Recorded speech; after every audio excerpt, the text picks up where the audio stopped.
Now we talk about the biggest issue we had was is cross promotion, and we had a problem with a branch that's no longer with us with cross promotion.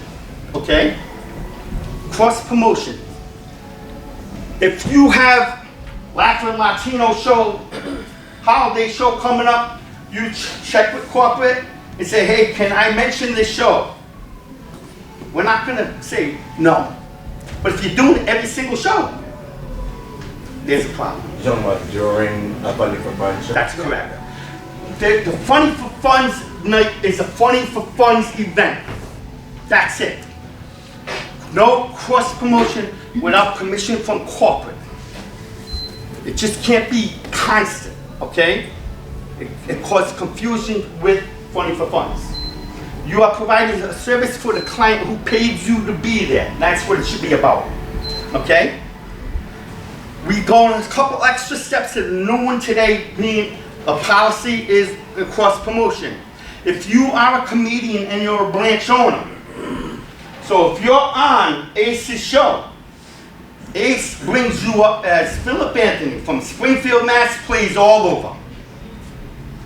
You're not Philip Anthony, Laughing Latinos.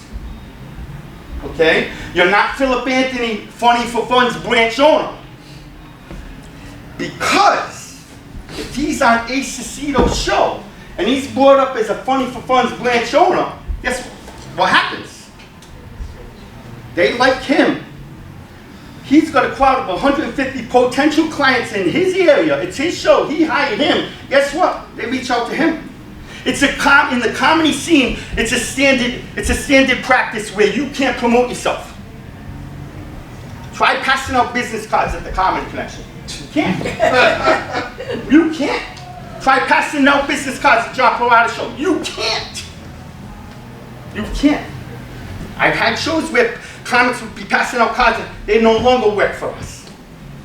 Because if somebody likes it, they're going him and you lost that client. That's a big part of Funny for Funds.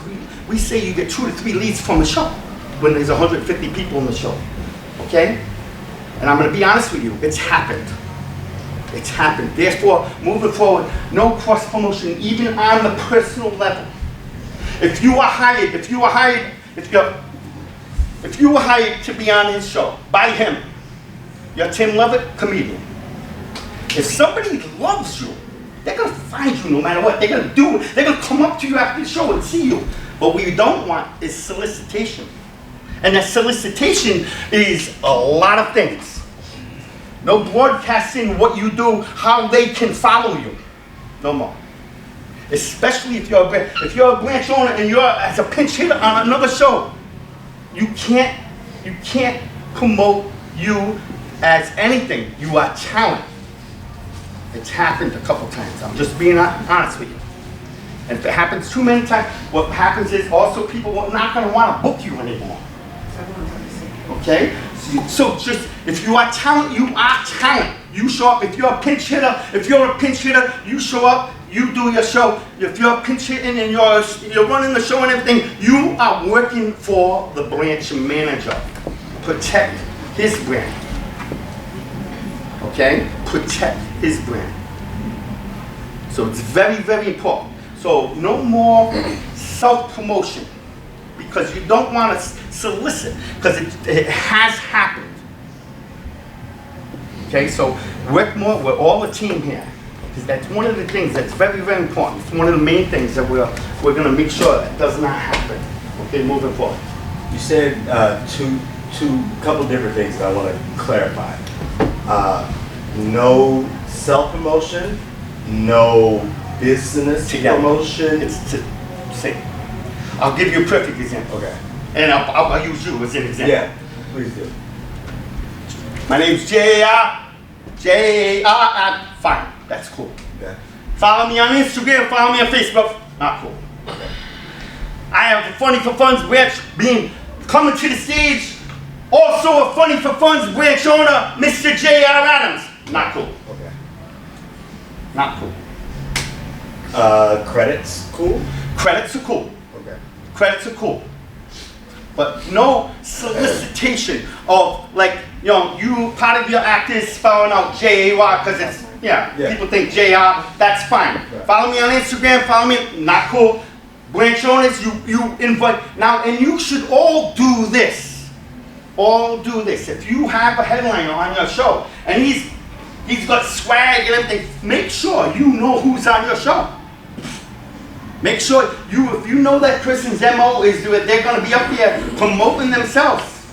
I don't want to name a comic, he's not here, and doesn't work for us anymore, but basically would stand at the end of the door, at the end of the night, and he was a killer. A killer. We lost shows because, and how many more? Because he passed out 200 cards every time we booked him. How many, if you think it does not happen where somebody says, gets that card, and they call that person and say, I want to do a show, but I don't want to do Funny for Funds, I just want you. If you think that doesn't happen, you're wrong. You're wrong. So protect the brand. I have a question. You're doing a show, someone comes up to you at the show and goes, hey, I want to have a Funny for Fun show. It's not your show.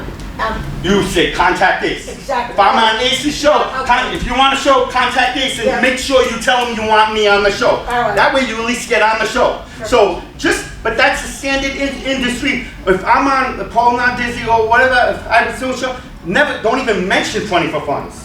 Oh, yeah. I show up and they say, how you want to be brought up? You want me to say, no, don't say Funny for Funds. I'm here for you. And somebody will come up to me at their show. It happens all the time. And what do? The industry standard is to say, contact Philip and tell him you want me on the show. Yeah. So I know if Philip books me, he's not going to introduce me as a Funny for Funds branch owner, and I'm not going to mention self-promotion. However, if it's my show, and he's on my show, and I want to mention him as a Funny for That's Funds- fine. You could do that. Okay. And I had that conversation with Tim actually. Yeah. And he said, fine, but Yeah. the first day he loses a show or you Yeah. lose a show, Yeah. you won't do it anymore. All right. Exactly. Yeah. But that would be I- totally yeah. up to you. If you want to mention he's a Funny for Funds branch owner or whatever, if you want him to pass out cards, if you want him to sell his DVD, if you want to facilitate people to go to that talent, that's up to you. Okay. But don't complain when he's doing a comedy night fundraiser from somebody who was sitting in that audience. So it's like anything else. Yes, Bill. I just want to say, we've heard everybody. None of this is 100% policeable. You can't. There's no way. And if you ran the company, you would be stressed as us trying to figure out. You can't.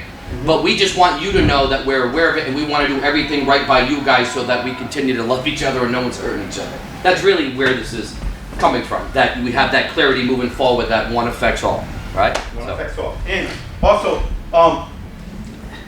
the postcards. If you're on somebody's show, if you're booking, make sure they get their cards. Okay. Make sure they get the cards and put them on the table. Okay. How am I doing for time? Go 5 minutes. 5 minutes. Awesome, awesome. Right. So today what you have in front of you is if you open up your book, Lead Success Form. It's two-sided. This is years of figuring it all. You get a lead, you start. Everything in your binder is as the show happens. Okay? Lead to success. So you get the lead, you write it down, and so forth. You can see everything is on there. The biggest part about, you'll see there, once you get the lead, and then once you go to the website, you got a lead to show thing showing what to do. But everybody here pretty much knows how to do it. You guys will be trained on that. So lead to show success, that's the, there, okay? Once you book the show, your success, I can't say this enough, what made Funny for Funds, Funny for Funds, is pep rallies. Nobody can argue that. If your client will be more successful if you have a live pep rally. Part of the evaluation will be, if you're not doing pep rallies, if all your shows are failing, all your shows are under $2,000, I could pretty much tell which shows had a pep rally or not. Sometimes groups don't take what you're going to give them on a pep rally, but that's fine. Do your job and give them that pep rally. Be adamant. Like, look, I really need to get in front of your group. Because that's the best part. Memorize that pep rally. If you book a live pep rally, call me. I will go there. I did it with you, Phil. I drove 2 hours to be standing next to you doing a live pep rally. Okay? It's scary in the beginning. Am I right, Anna? Okay. So she's been thrust into it. All right. So pep rally is the lifeline of funding for funds. I have to cut this short because we're running a little late. But pep rally. Do it. Networking events, we're going to talk about that. We're going to talk about social media, how to build your brand. We're going to go on a couple more programs, and we're going to have a big, end it with a guest speaker. So that is my time. And remember, my door is always open. I got time for a question. No, sorry. Anyway, Stretching. listen, reach out to me, get in touch with me. If you haven't done the mandatory setup, get in touch with me, and let's schedule that, okay?